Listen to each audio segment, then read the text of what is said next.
Bonjour à tous.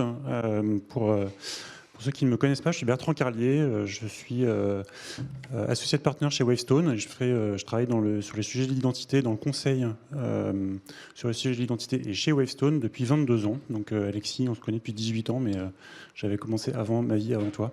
Je suis désolé. Et je suis également au board d'ID Pro, qui est une association internationale qui rassemble des professionnels de l'identité pour donc des éditeurs, des consultants, des praticiens également dans les entreprises. Et ça nous donne l'occasion d'échanger des bonnes pratiques, d'échanger sur les actualités du sujet, les innovations. Et je vous encourage à regarder et à rejoindre l'association. Aujourd'hui, c'est plutôt... il faut faire bouillir la marmite, hein, donc je n'ai pas été payé non plus, je vis en ami. Mais c'est quand même Wavestone qui paye mon salaire tous les jours. Et j'ai convoqué un petit peu sur scène pour vous quelques collègues, hein, vous allez le voir, pour vous parler finalement des retours d'expérience et de la manière dont on voit les choses en termes d'identité quand on se lance dans un projet et qu'on veut que les choses se passent bien. Et je clique avec la zapette, pas sur le bon bouton. C'est mieux avec le bon bouton. On va voir comment construire une roadmap et comment la structurer. On va voir comment justifier l'investissement et le défendre. On va voir comment maîtriser cette roadmap dans le temps et cet investissement. Donc l'agenda est assez classique. Vous allez le voir, pas trop de surprises. Donc grand 1, petit 1, construire une roadmap.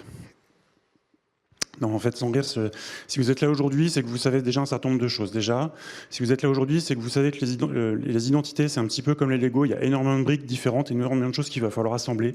On parle de provisioning, de rôle, de demande, de validation, de protocole, d'authentification multifacteur. Enfin, il y en a partout. Ça déborde un petit peu. Ça rentre pas sur le. Les identités, il y en a beaucoup de types aussi. C'est des internes, des externes, des partenaires, des cols bleus. On a commencé à en parler. Des identités non humaines, des agents IA qui commencent à apparaître, etc. Il y en a partout, de toutes sortes, et c'est une des choses qui rend le domaine si passionnant. Puis l'identité, on l'entend depuis plein d'années, c'est plein de choses. C'est juste une collection d'attributs qu'on a mis sur un objet numérique, mais c'est aussi le nouveau périmètre, c'est au centre du SI, c'est la pierre angulaire du Zero Trust, et puis c'est aussi plein de considérations philosophiques et métaphysiques dans lesquelles je ne vais pas rentrer aujourd'hui, on n'aura pas le temps de terminer la matinée, sinon... mais on pourrait y passer du temps. Et donc moi, quand je vois tout ça, je suis comme un gamin à Disneyland. Il y en a partout, j'ai envie d'aller partout, j'ai envie de tout faire dans la journée. Parce que, et ça fait 22 ans que ça dure, ça fait 22 ans que je suis à Disneyland, et que chaque jour, je suis vraiment passionné par tout ce que je fais, et j'espère que c'est le cas pour un certain nombre d'entre vous aussi. Mais globalement, il faut quand même s'organiser un petit peu, il faut quand même essayer de mettre un petit peu d'ordre et préparer sa journée pour que ça se passe bien et qu'on ait le temps de faire un maximum de choses, ou prévoir de revenir sur plusieurs jours, plusieurs années. Ce que certains font. Donc on va commencer par construire une roadmap et je vais convoquer sur scène un collègue qui est bloqué dans l'horaire, mais c'est pas grave, il va quand même parler. Une roadmap, ça change tout le temps. Et il faut pacifier. En fait, le premier message que je veux vous partager, c'est vous allez construire des roadmaps. Moi, j'en ai construit beaucoup dans ma carrière, et il n'y en a pas une seule qui s'est déroulée comme prévu, mais c'est pas grave, c'est prévu pour. En fait, il faut savoir être agile.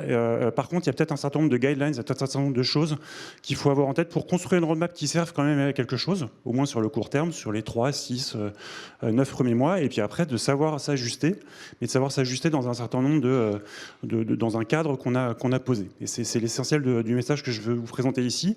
Et je vais vous présenter finalement différentes manières de présenter la vision des choses pour une entreprise, n'importe quelle entreprise.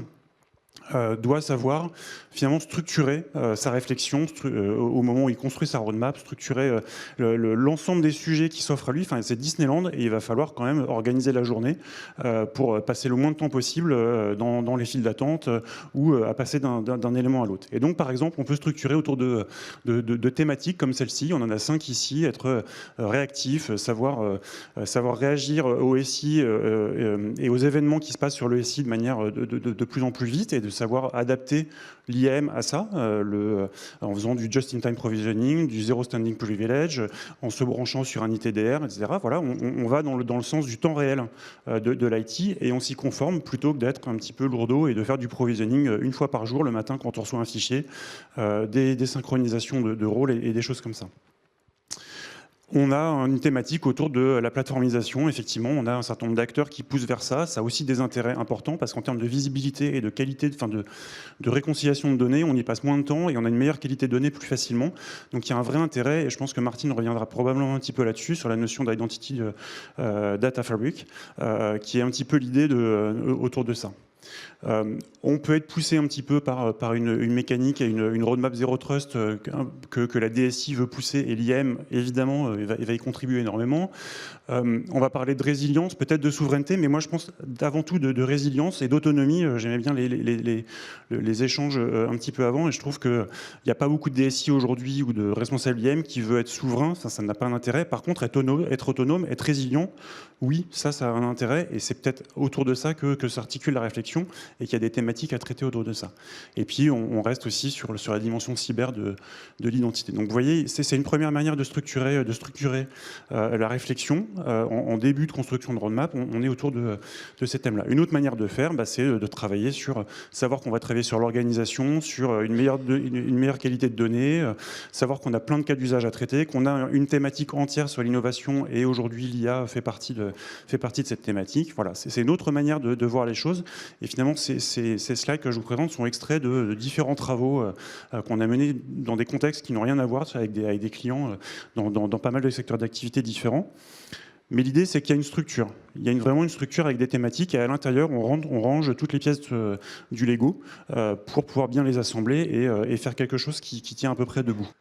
On peut essayer de s'inspirer aussi du marché, de savoir quels sont les thèmes d'actualité, qu'est-ce qui est déjà en vitesse de croisière en termes de sujets lancés chez les grands comptes, qu'est-ce qui est en train de démarrer, où sont les réflexions qui commencent à émerger, et se poser un petit peu la question de, voilà, ça peut peut-être permettre d'avoir une roadmap qui va, dans les années qui viennent, à 2, 3, 5, peut-être jusqu'à 10 ans, mais en général, l'exercice commence à être un petit peu compliqué à 10 ans, de savoir ce qu'on va mettre et à quel moment dans la roadmap. Voilà, on définit ça, on met des piliers, on range nos briques de Lego dans les différents piliers. Mais en tout cas, ce qui est important, c'est les piliers. Parce que ces piliers, ça va être finalement les différents streams, les différents programmes que vous allez lancer en parallèle, où votre programme entier va avoir différents streams dans lesquels vous allez successivement poser sur les années qui viennent, différents sujets, différentes réalisations, différents projets qui doivent, et là on est sur un travail assez simple et à la fois complexe, c'est-à-dire il y a des dépendances entre les sujets, il y a des priorités, on ne met pas la charrue avant les bœufs. Enfin voilà, cet exercice, là on est sur un exercice relativement théorique qu'on a pu réaliser côté Westone, mais qui nous sert de base de travail assez intéressante pour voir dans les différents contextes clients qu'on rencontre comment on ajuste ça. Et c'est un exemple parmi d'autres. On peut se baser sur d'autres piliers. On peut se dire, finalement, ce qui m'importe au niveau de ma roadmap cyber plus globale, c'est avoir plus de visibilité sur mes événements, d'avoir plus confiance en mes infrastructures et en mes différents composants, et d'être capable d'améliorer la vitesse de réaction de mon SI. Et ben on applique ces mêmes principes qui sous-tendent une roadmap cyber ou une roadmap IT. On les applique à une roadmap IAM et on la décline, et on nous donne aussi, on en déduit aussi une roadmap, les fondations, l'automatisation, et puis aller vers le temps réel. On y va petit à petit. C'est une autre manière de présenter les choses. Et voilà, il y a autant de manières de construire une roadmap et d'arriver à un résultat que de gens qui ont fait l'exercice. Et donc, ce qui compte à la fin, c'est quelle méthode et qu'est-ce qui est important. Ce que j'ai essayé de vous évoquer, c'est que peu importe le résultat, comme le disait Patrick sur le slide précédemment, mais il ne me contredira pas, une roadmap, c'est fait pour bouger, c'est fait pour ne pas être respecté. En revanche, il y a des principes qu'il va falloir essayer de respecter le plus possible. Et donc, comment on fait? On commence par se regarder. On commence par regarder où on en est, quel est notre état de maturité, quelque chose d'assez classique. On trouve le bon modèle de maturité qui nous convient et on s'évalue dessus et on se mesure. Aujourd'hui, on mesure nos capacités à faire telle ou telle chose. On prend des mesures, ça va être important pour la suite. Ensuite, on lève le nez de sa feuille, on regarde un petit peu autour de soi et surtout, on regarde l'entreprise. C'est quoi quelle est la stratégie de l'entreprise? Quels sont les gros marqueurs qui vont sous-tendre les 2 à 3 années qui viennent pour être sûr de ne pas partir dans une mauvaise direction. Si l'autonomie, la résilience est un sujet majeur, il va peut-être falloir s'y atteler rapidement. Si le sujet, c'est l'efficacité d'une certaine population qui souffre beaucoup, c'est peut-être quelque chose qu'il va falloir avoir en tête pour structurer la roadmap. Et donc on structure sa roadmap, on définit ses piliers et on s'apprête finalement sur ces buts à la cible. On les fixe, cette cible elle est fixe et c'est elle qu'on va viser, peu importe le chemin qu'on va prendre, peu importe finalement tous les sujets, tous les projets, toutes les attractions du parc d'attractions qu'on va faire, peu importe dans quel ordre on les fait, à la fin on veut toutes les avoir faites, mais surtout on veut avoir priorisé d'abord Frontierland parce que le petit train de la mine c'est celui que je préfère et qui est le plus important pour moi.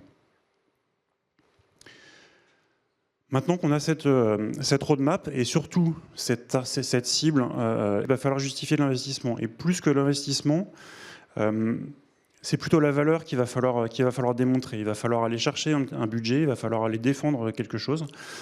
Et finalement, il va falloir expliquer et savoir expliquer la valeur qu'on va apporter et pas simplement le coût qu'on va représenter.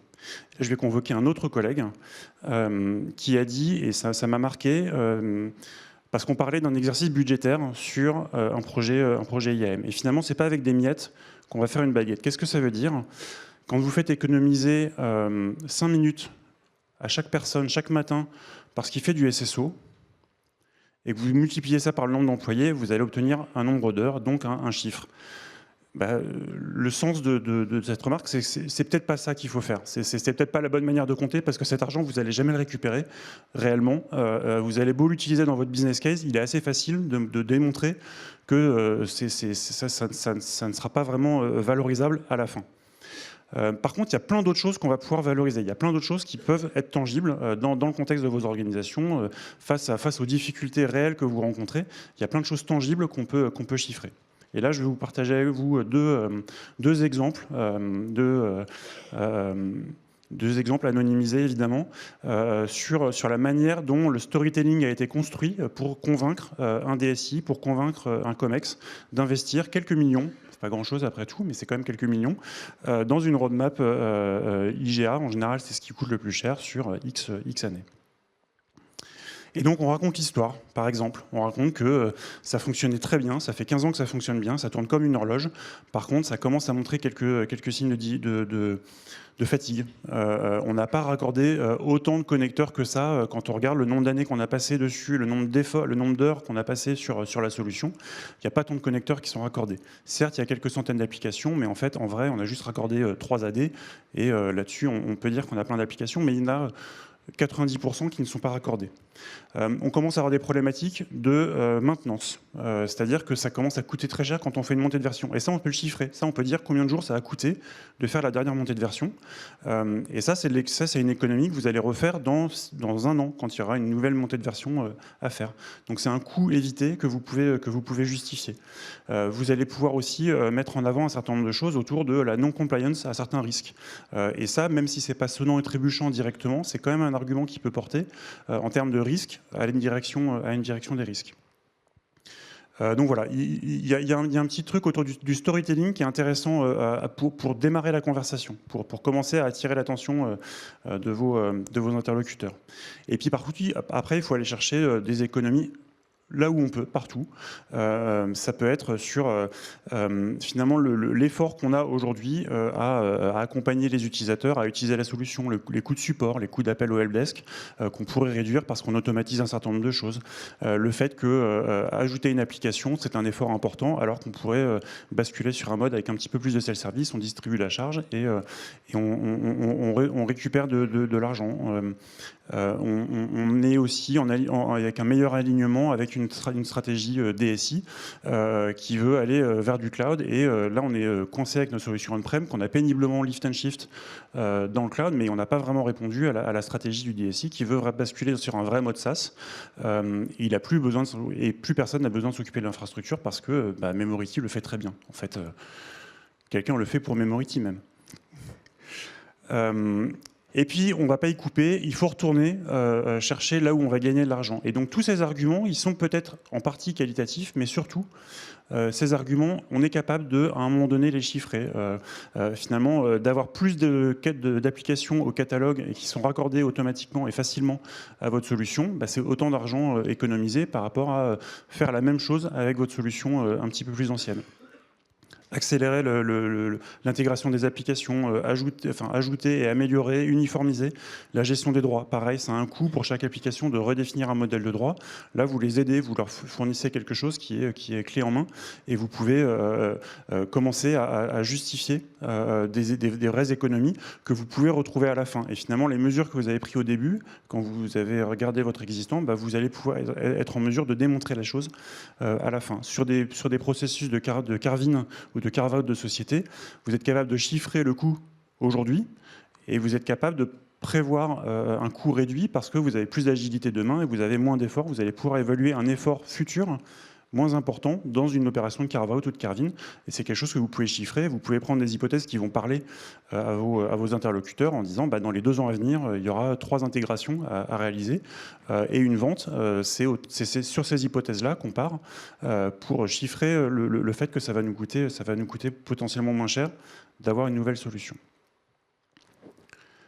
Le deuxième exemple, il est relativement similaire, mais on a aussi c'est quelque chose autour du storytelling, d'expliquer que l'identité, c'est au milieu de plein de choses. C'est pour les process et l'organisation, ça parle à tous les utilisateurs, aux managers au quotidien, aux équipes RH, aux équipes sécurité, aux métiers eux-mêmes quand ils raccordent des applications. Et au milieu de tout ça, on a l'IGA.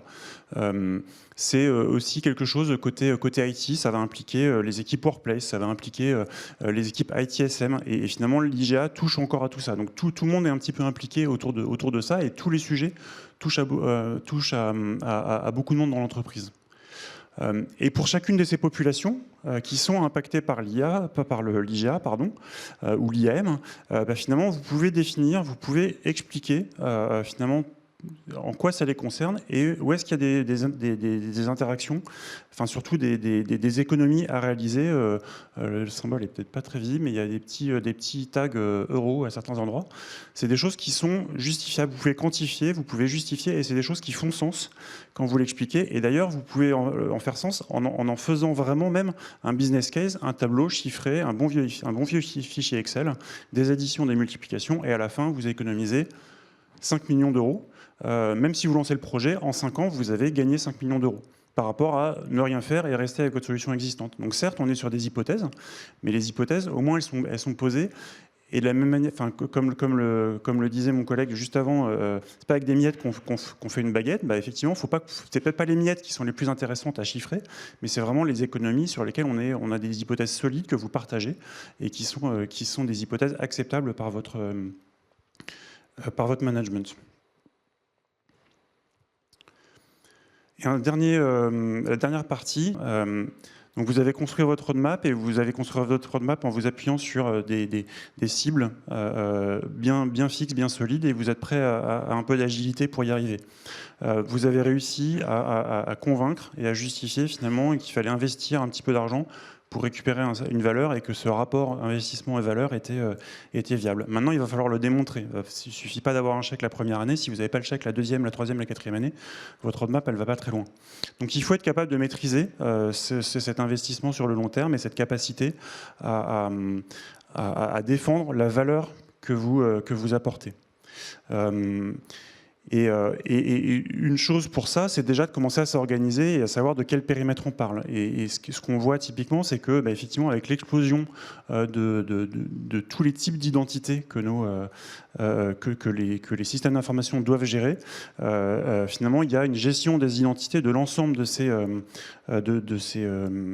identités, et finalement d'avoir une fondation et finalement peut-être une équipe pilotée par une personne qui est capable d'avoir la vision transverse, qui certes va s'appuyer sur des responsables de différents produits en dessous, de différents produits qui sont peut-être là pour gérer quelques cas spécifiques ou quelques pans l'IM différents évidemment, mais finalement vous avez une seule tête qui a la vision standard et qui est la personne qui va interagir avec d'autres personnes assez haut niveau dans l'entreprise et qui va devoir aller convaincre pour justifier un investissement au départ, convaincre sur la valeur apportée et comprendre aussi les besoins de ces différents interlocuteurs, côté RH, côté Workplace, côté CFO, côté RSSI. Finalement, c'est tous vos clients en tant que responsable de la plateforme IAM.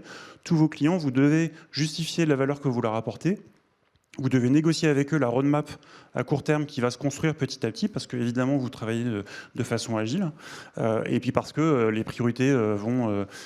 priorités stratégiques vont pas changer tous les jours. Par contre, les priorités et les contraintes du conjoncturel, elles vont forcément vous arriver dessus. Et donc, il va falloir interagir avec eux et il va falloir justifier la valeur que vous leur apportez. Et finalement, ce n'est pas les actions que vous allez réaliser et le fait que vous avez le sentiment d'avancer sur votre roadmap qui fait que vous apportez de la valeur à l'entreprise. C'est vraiment la valeur telle qu'elle est perçue par vos interlocuteurs qui est importante et qui est importante de démontrer, de communiquer. Et de temps en temps, il ne faut pas hésiter à faire un peu plus de marketing que l'on en a l'habitude. Traditionnellement, depuis 20 ans, moi j'ai l'impression de faire de la plomberie parce que je fais passer des identités dans des tuyaux d'un référentiel à l'autre. Mais en fait, c'est pas que ça. On apporte vraiment une agilité, une accélération pour un certain nombre de métiers. Et c'est ça qu'il faut réussir à expliquer. Même si je suis très fier de faire de la plomberie, il y a un moment donné, il faut que je me force et que j'essaye de prendre un petit peu de hauteur et de démontrer la valeur que j'apporte à l'organisation. Et donc, ça se mesure. Comme on s'est mesuré au départ, on continue de se mesurer tout au long de la réalisation de nos projets. Et on est à la fois sur des indicateurs qui sont très tangibles, de temps en temps très internes sur la stabilité de la solution, sur sa santé, sur la capacité d'assurer une certaine résilience au sens disponibilité de la plateforme. Et puis, c'est aussi des KPI qui vont être intéressants à l'extérieur pour justifier la valeur. Donc, c'est-à-dire comment je rends service au HR et comment je suis passé de une semaine pour fournir une identité avec des droits à l'utilisateur à 2 jours ou à 1 jour. Et puis, il faut travailler vraiment avec le Workplace, avec l'équipe Workplace, parce qu'il faut fournir aussi un PC et un laptop à ce brave collaborateur qui nous rejoint. Donc, il faut vraiment réussir à s'accorder. Mais finalement, cette valeur, on peut la mesurer de cette manière-là. Combien j'ai réussi à faire baisser les appels au helpdesk sur différents sujets, sur le reset de mot de passe, sur la gestion d'un droit dans une application qui ne fonctionne pas comme il faut. Combien de temps je mets pour raccorder une application en moyenne. Pareil, c'est des indicateurs où vous montrez finalement que vous allez les améliorer petit à petit. Ou alors, on va vous dire que vous ne les améliorez pas suffisamment et on va vous dire d'accentuer vos efforts sur tel ou tel sujet. Et ça sera à négocier avec vos interlocuteurs, votre sounding board, pour justifier finalement des investissements que vous devez faire pour ajuster votre roadmap et être plus agile. Et puis je vais convoquer une dernière fois un collègue, et toujours Pascal, qui veut réenchanter l'IAM. C'est son grand il n'est pas là aujourd'hui, il s'est blessé le pauvre, mais je pense beaucoup à lui. Et finalement, je vous parlais de marketing, on voit de plus en plus de projets qui, dans cette communication autour de la valeur apportée par l'IAM à l'ensemble de l'entreprise, finalement il y a un vrai effort de communication à faire, de marketing, et finalement d'être capable de ne pas parler du sujet en termes uniquement techniques, mais vraiment et de communiquer vers les bonnes personnes, les bonnes informations. Et typiquement, les bonnes personnes, vous avez plein de gens différents, mais à qui vous n'allez pas dire la même chose. Vous avez votre management, votre RSSI, votre CFO, votre DSI, qui est intéressé par un certain nombre de choses. Et à lui, il faut lui apporter des éléments tangibles sur les gains d'efficacité, les baisses de coûts d'infrastructure, finalement, et convaincre sur l'investissement. On y revient. Vous avez les contributeurs, donc vos équipes ou vos collaborateurs dans les équipes proches, côté HR, côté Workplace, avec qui vous devez au quotidien finalement échanger sur les problématiques qu'ils rencontrent, les problématiques d'intégration précises qu'on a entre deux produits et finalement communiquer sur et travailler sur ajuster la roadmap spécifiquement sur ces choses-là. Vous devez, auprès des utilisateurs finaux, les accompagner, les guider, leur expliquer toutes les nouveautés que vous apportez chaque trimestre, voire plus souvent à vos utilisateurs, en termes de nouveaux moyens d'authentification, en termes de simplicité d'usage, en termes de simplicité d'uniformisation des accès, que vous soyez dans les bureaux, à l'extérieur, que vous accédez à des applications qui sont dans le cloud. Ou l'utilisateur, il ne veut pas comprendre tout ça.